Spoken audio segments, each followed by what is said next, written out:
أعوذ بالله من الشيطان الرجيم. بسم الله الرحمن الرحيم. أفمن شرح الله صدره للإسلام فهو على نور من ربه فويل للقاسية قلوبهم من ذكر الله أولئك في ضلال مبين.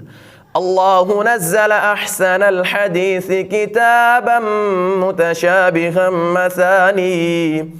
مثانية تقشعر منه جلود الذين يخشون ربهم ثم تلين جلودهم وقلوبهم إلى ذكر الله ذلك هدى الله يهدي به من يشاء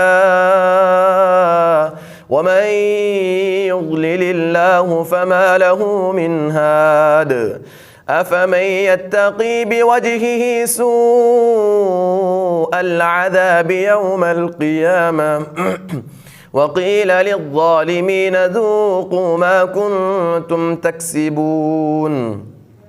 كذب الذين من قبلهم فأتاهم العذاب من حيث لا يشعرون فأذاقهم الله الخزي في الحياة الدنيا ولعذاب الآخرة أكبر لو كانوا يعلمون.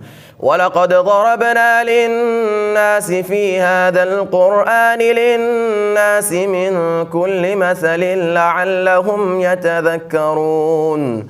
قرآنا